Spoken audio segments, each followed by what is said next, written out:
Assalamualaikum warahmatullahi wabarakatuh. Salam sejahtera bagi kita semua. Mohon izin perkenalkan, nama saya Endro Puji Astoko, Sarjana Pertanian, Magister Manajemen Agribisnis. Saya dosen program studi Agribisnis Fakultas Pertanian Universitas Islam Kadiri, Kediri. Sebagai dosen, saya melakukan proses pembelajaran perkuliahan sebagai kontribusi, peran pelaksanaan dan pengembangan Tridharma Perguruan Tinggi, yaitu pengajaran, penelitian, dan pengabdian kepada masyarakat. Saya merupakan salah satu dosen di Fakultas Pertanian Program Studi Agribisnis Universitas Islam Kadiri, dengan salah satu contoh mata kuliah yang saya ampu adalah mata kuliah koperasi dengan kode AG B61104. Metode pengajaran yang saya lakukan dengan metode pembelajaran modern yang berpusat pada mahasiswa atau student center learning. Sistem pembelajaran dilakukan dengan metode hybrid dengan online maupun offline. Untuk meningkatkan effort dari mahasiswa, saya menggunakan media jurnal, PowerPoint, video, dan multimedia lainnya. Tentunya harus update dan dikemas dengan media yang menarik dan inovatif. Saya juga memberikan materi terbaru dari beberapa buku dan jurnal terkait yang relevan sesuai dengan materi dan pencapaian pembelajaran. Pada pelaksanaan mengajar, saya menggunakan metode pendekatan learning seperti ceramah, diskusi, dan studi kasus dari jurnal sesuai dengan capaian pembelajaran mahasiswa. Pembelajaran bisa juga dilakukan di dalam kelas maupun media online. Saya juga mengevaluasi pada proses mengajar saya dengan instrumen penilaian yang valid dan reliabel. Oke, saya akan menjelaskan salah satu tugas saya di bidang pengajaran yang merupakan pengampu salah satu mata kuliah koperasi dengan bobot 2 SKS. Tetapi sebelum semester dimulai, saya dengan tim pengajar akan berdiskusi mengenai rencana pembelajaran semester atau RPS yang merupakan panduan dalam pembelajaran mata kuliah koperasi. Berikutnya, saya akan menjelaskan sedikit tentang mata kuliah yang saya ampu sebelum pembelajaran dimulai. Jadi, mata kuliah ini adalah salah satu mata kuliah inti dalam program studi agribisnis, di mana memiliki capaian pembelajaran lulusan sebagai berikut. Yang pertama, mahasiswa mampu menjelaskan tentang konsep organisasi koperasi dan perkembangan ekonomi. Yang kedua, mahasiswa mampu belajar secara mandiri, mampu mengevaluasi kemampuan diri, dan adaptif terhadap perubahan. Yang ketiga, mahasiswa mampu berkomunikasi efektif secara lisan dan tertulis. Yang keempat, mahasiswa mampu memimpin rapat maupun memimpin tim sumber daya manusia. Yang kelima, mampu membedakan lembaga bisnis yang bersifat ekonomi sosial dalam bentuk koperasi dengan lembaga lain dalam bentuk PT, CP, BUMN, dan BUMD. Yang keenam, mampu mendesain, mempraktekkan, dan merencanakan pengembangan koperasi sebagai soko guru perekonomian. Berikutnya, untuk capaian pembelajaran dari mata kuliah koperasi, yang pertama, memiliki wawasan dan pengetahuan tentang koperasi dan pengembangan ekonomi. Yang kedua, memiliki kemampuan mencari sumber informasi. Ketiga, mampu belajar secara mandiri. Yang keempat, mampu mengevaluasi kemampuan diri. Kelima, memiliki kemampuan adaptasi terhadap perubahan. Yang keenam, mampu menyusun deskripsi saintifik hasil kajian berdasarkan kaidah ilmiah. Yang ketujuh, mampu melakukan diseminasi hasil kajian akademik secara lisan dan tertulis dengan baik. Kedelapan atau terakhir, mengevaluasi dan menganalisis koperasi dan perannya dalam mendukung perekonomian Indonesia. Adapun deskripsi mata kuliah koperasi, bahwa mata kuliah ini menjelaskan tentang pengertian koperasi, sejarah koperasi, landasan, asas dan prinsip koperasi, organisasi koperasi, sejarah koperasi, sejarah koperasi Indonesia, alat kelengkapan koperasi, pendirian dan pembubaran koperasi, fungsi dan penggolongan koperasi, manajemen koperasi, permodalan koperasi, perbedaan koperasi dengan badan usaha lain, pengembangan usaha koperasi, kerjasama koperasi, dan kebijakan pembangunan koperasi Indonesia, serta gerakan dan tantangan pengembangan koperasi Indonesia. Kemudian materi-materi yang akan saya ajarkan pada mata kuliah koperasi adalah sebagai berikut. Tema yang pertama adalah koperasi Indonesia dengan sub pembahasan meliputi prinsip-prinsip koperasi, jenis koperasi berdasarkan sektor usahanya, sumber permodalan koperasi, serta arti lambang logo koperasi Indonesia. Nah, di dalam pembelajaran perkuliahan ini ada kriteria dan standar penilaian terhadap semua mahasiswa. Penilaian dilakukan berdasarkan komponen sebagai berikut. Yang pertama, untuk tugas perorangan bobotnya 15%. Yang kedua adalah presentasi kelompok, bobotnya 15%. Yang ketiga adalah tugas tulis, bobotnya 10%. Yang keempat, presentasi, bobotnya 15%. Yang kelima adalah keaktifan di kelas, bobotnya 5%. Yang keenam, ujian tengah semester bobotnya 20%, dan yang terakhir ujian akhir semester bobotnya 30%. Nah, itu kriteria penilaian sebagai satu standar evaluasi di dalam pembelajaran.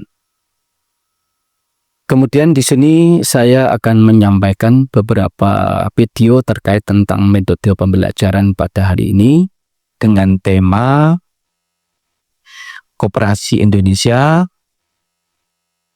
Baiklah, saudara-saudara sekalian, mari kita saksikan video berikut ini.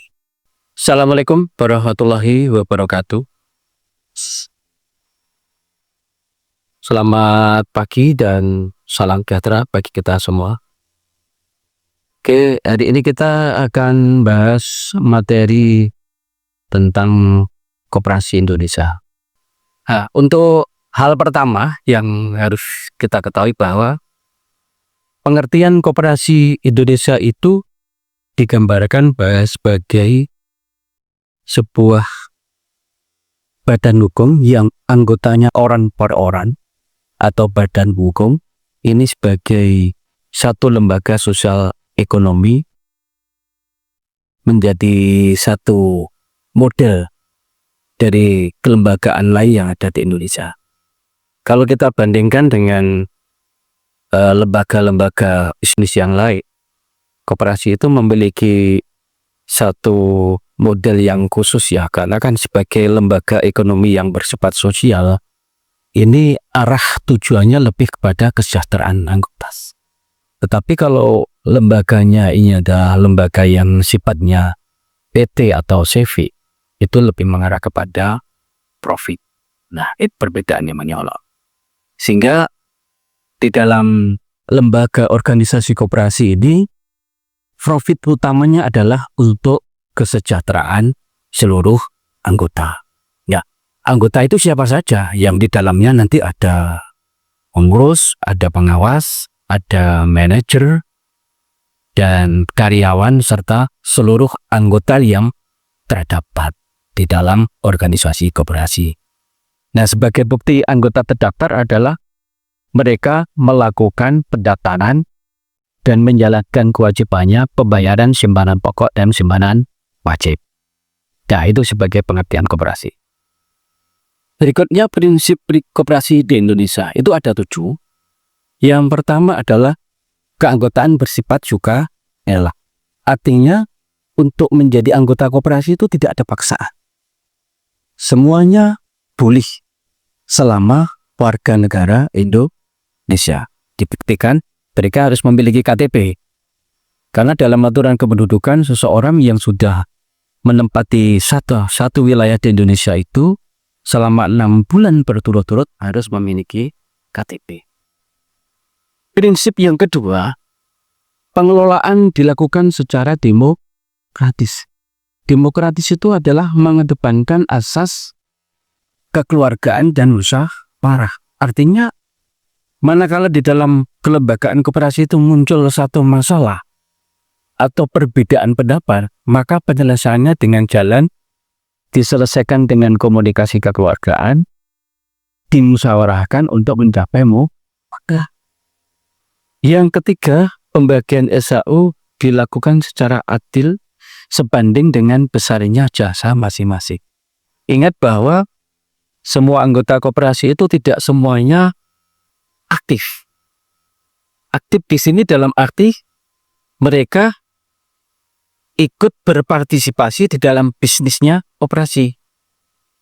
Kalau yang tidak aktif itu hanya membayar simpanan pokok, bayar simpanan wajib, tidak ikut melakukan aktivitas. Sehingga pembagian SAU-nya tidak disamakan.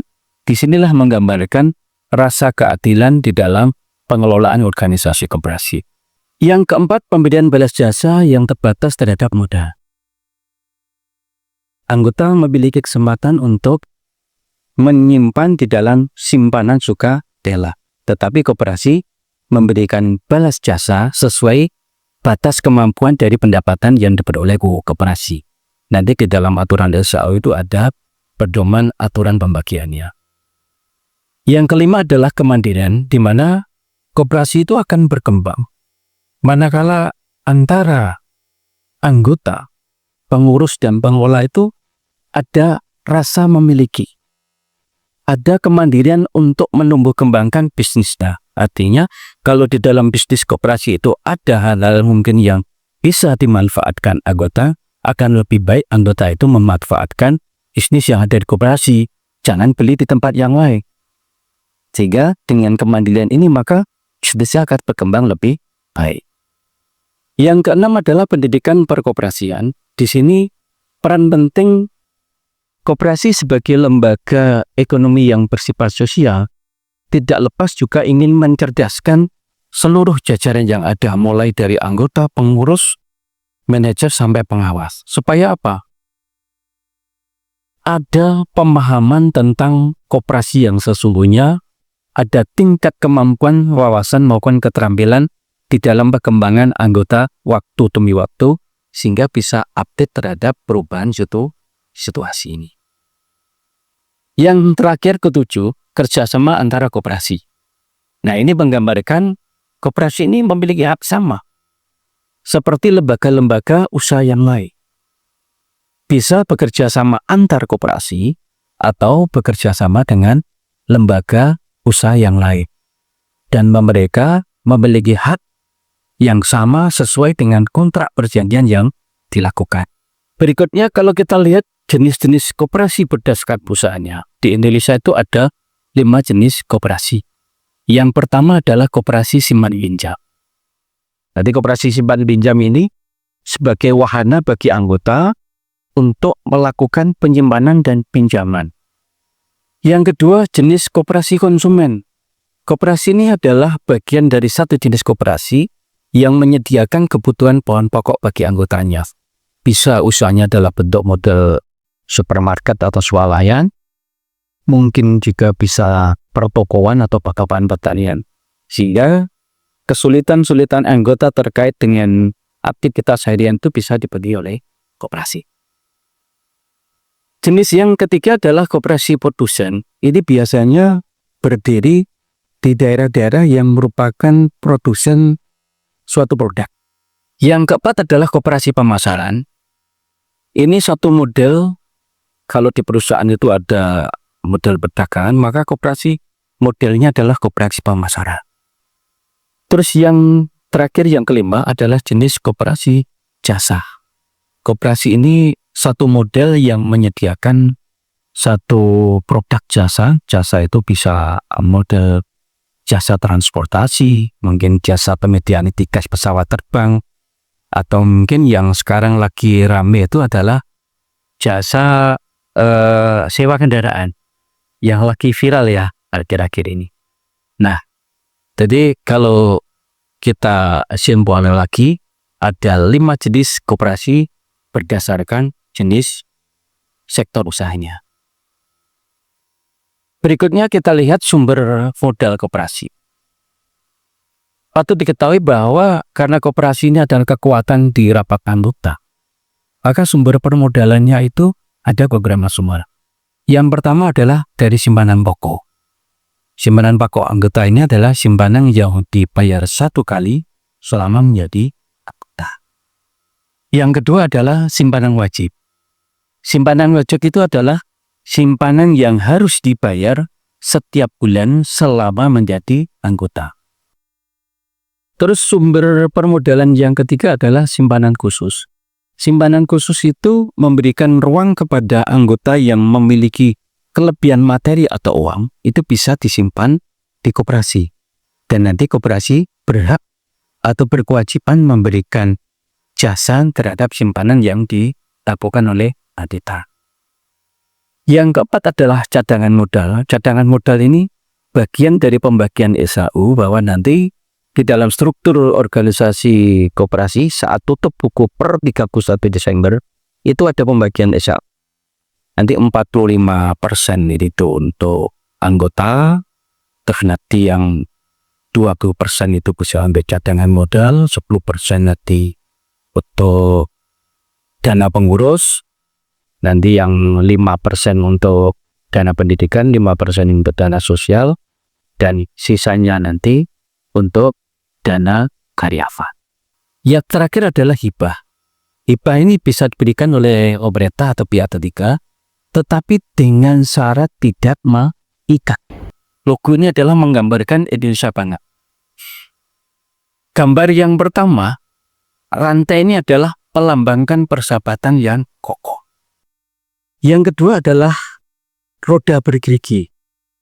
Roda bergerigi itu menggambarkan satu upaya perjuangan terus-menerus untuk mencapai sebuah suksesnya kesejahteraan anggota. Yang keempat adalah timbangan. Timbangan ini melambangkan satu keadilan sosial. Ada kesetaraan dan kesamaan dari seluruh anggota. Apakah yang menjadi anggota itu pejabat, DPR, pengusaha, RT ataupun petani, kedudukannya adalah sama. Sehingga ini digambarkan sebagai satu timbangan yang menggambarkan satu keadilan sosial. Terus yang kelima adalah bintang perisai. Ini melambangkan Pancasila yang merupakan landasan ideal dari koperasi. Yang keenam, pohon beringin. Ini menggambarkan sikap kemasyarakatan dan keberadian bangsa Indonesia. Yang ketujuh adalah tulisan Koperasi Indonesia. Ini menandakan lambang kepribadian Koperasi Rakyat Indonesia, bahwa koperasi tersebut ada di negara Indonesia. Yang terakhir adalah warna merah putih yang menggambarkan sifat nasional Indonesia, bahwa merah putih ini lahir sejak Kerajaan Majapahit. Ya, merah artinya Brahmi, putih artinya suci. Nah, ini sekilas tentang gambaran Koperasi Indonesia. Mungkin ada pertanyaan dari teman-teman. Mohon izin bertanya, Bapak. Silakan. Upaya apa saja yang dilakukan sebuah koperasi untuk mempertahankan dan mengembangkan koperasi tersebut, di mana saat ini banyak sekali koperasi serupa yang bermunculan, Pak? Terima kasih. Oke, terima kasih Mas Diko, pertanyaannya bagus. Jadi dengan maraknya beberapa kasus koperasi yang ada di Indonesia itu, ada sebetulnya dari pemerintah sekarang menerbitkan satu undang-undang, habis itu sebagai langkah preventif. Hingga dengan terbitnya undang-undang tadi, Undang-Undang Nomor 8 Tahun 2024 ini sebagai satu protektif, sehingga supaya oknum-oknum yang selama ini menyalahgunakan organisasi koperasi untuk kepentingan pribadi, seperti melakukan modal investasi atau penggalangan dana, nanti bisa dicegah. Memang yang terjadi selama ini justru munculnya yang menjadi sasaran buku itu adalah model koperasi simpan pinjam dari para masyarakat yang ditawari menjadi anggota, diberi satu janji atau iming-iming di situ, nanti dari modal simpanan yang dia lakukan di koperasi akan digunakan untuk investasi atau usaha dan dijadikan modal. Makanya masyarakat harus hati-hati kalau ada model-model usaha atau model usaha koperasi yang menyajikan keuntungan di luar wajah, kan itu pasti ada. Terus langkah yang kedua, dari koperasi yang ada ini SDM-nya harus ditingkatkan.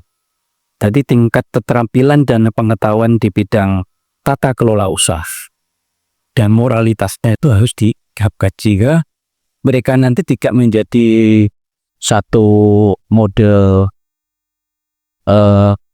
lembaga yang digunakan untuk melakukan selingkuhan, tetapi betul-betul lembaga organisasi yang berwatak ekonomi sosial memperjuangkan kepentingan anggota. Dan yang ketiga, perlu ada pembelaan dan pengawasan dari dinas terkait, sehingga mana koperasi-koperasi yang legal formalnya itu hadap sesuai dengan apa yang ada harus dipindah tegas.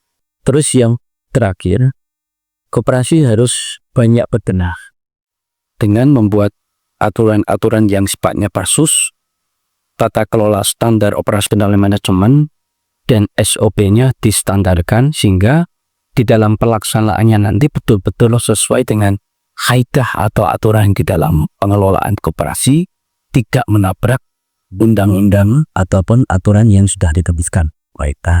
Nah, itu cara yang terbaik supaya nanti ke depan betul-betul koperasi itu bisa menjadi salah satu bagian sokor ekonomi masyarakat Indonesia yang mengangkat dari masyarakat kita menjadi lebih sejahtera.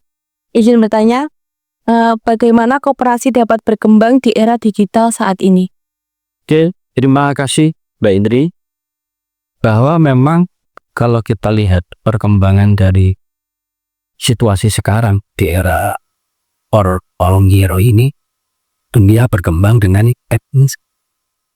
Dan apalagi kalau kita lihat dari pergerakan perubahan waktu ekonomi yang muncul kemarin pasca COVID itu semuanya berbasis digital. Sehingga koperasi ini supaya tidak ketinggalan zaman, bisa mengikuti update perkembangan situasi ekonomi, perkembangan situasi teknologi, maka koperasi ini harus berbenah diri dengan cara melakukan modernisasi. Nah, modernisasi yang pertama yang harus dilakukan adalah modernisasi SDM-nya. Seluruh jajaran pengurus, karyawan, pengelola, ataupun anggota, ini harus dikenalkan dengan namanya teknologi aplikasi. Sehingga dengan munculnya teknologi aplikasi ini, manakala seluruh pengelolaan bisnis di dalam lembaga koperasi itu menggunakan teknologi, itu akan memudahkan. Misalkan, kalau koperasinya ini adalah koperasi simpan pinjam, anggota yang bersangkutan sudah terkonek di aplikasi, nanti tinggal memasukkan nomor induk di aplikasi, nanti pilih menu, kalau di situ nomor kalau kalian masukkan akan muncul menu-menu di situ. Apakah melakukan simpanan atau pinjaman? Kalau melakukan pinjaman, nanti tinggal tombol menu, maka ini sudah terkoneksitas di kantor usaha koperasi. Dan ini sudah banyak dilakukan. Begitupun dengan koperasi yang konsumen. Di dalam model koperasi konsumen ini sudah banyak koperasi di Indonesia itu.